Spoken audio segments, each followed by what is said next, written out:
Good morning, everybody. This is Judy Parcell again. Welcome back to my studio. Do these three shapes look familiar?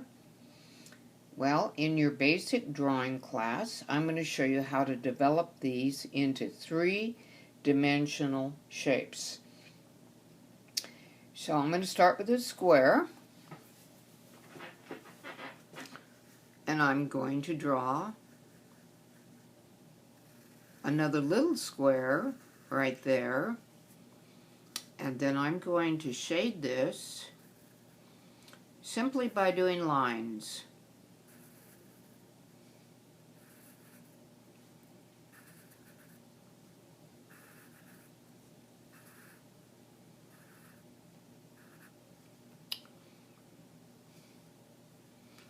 The triangle, I just extend another line out like that, and I'll do this again.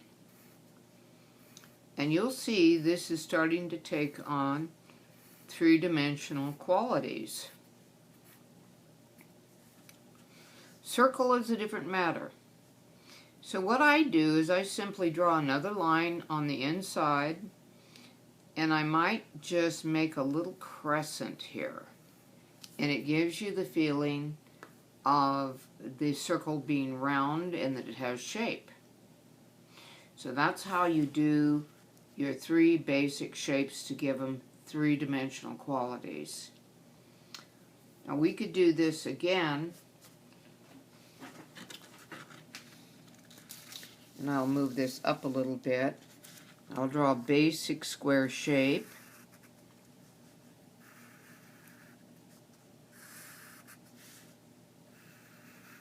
Now, I don't worry about drawing straight lines. Everybody says, I can't draw a straight line.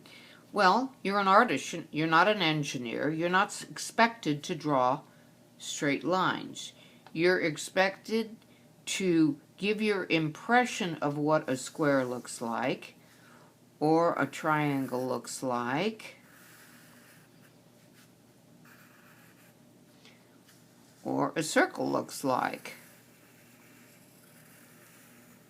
Now this is another way, by the way, that should be kind of like that. Okay. And you definitely get the feeling in three-dimension there. But here, we're going to treat it differently. We're going to do the same little section off of here. Same little section off of here.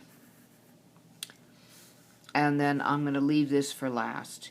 So now I just want to shade this.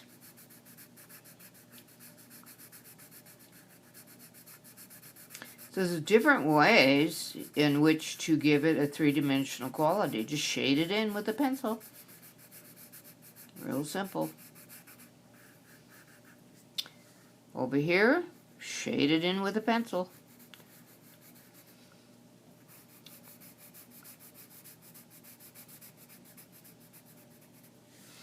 And then we can do the same thing here, but we're going to kind of shade this. And you kind of want to go imaginary line here. And you want to kind of round this out and kind of get a feel for it, where the light's coming from. And darker down at the bottom, further with your light's coming in from this direction. Okay. And you just want to shade it in. And you get a three-dimensional effect. And there is your short little lesson for today. Take a screenshot of this, and it will remind you of what we did. Anyway, let me refine this out a little bit. Let's soften it a little bit. I'm kind of getting curly-cuey and like that. It'll extend beyond, and see? That's how you do it. This is not difficult. Some people have told me I've got a shaky hand. Well, it still doesn't matter whether you draw a straight line or not. You're an artist, you're not an engineer. So don't focus on that. Anyway, thank you for coming to my studio. and you have a good day. I hope you have a good practice session drawing, and enjoy this. It's supposed to be fun.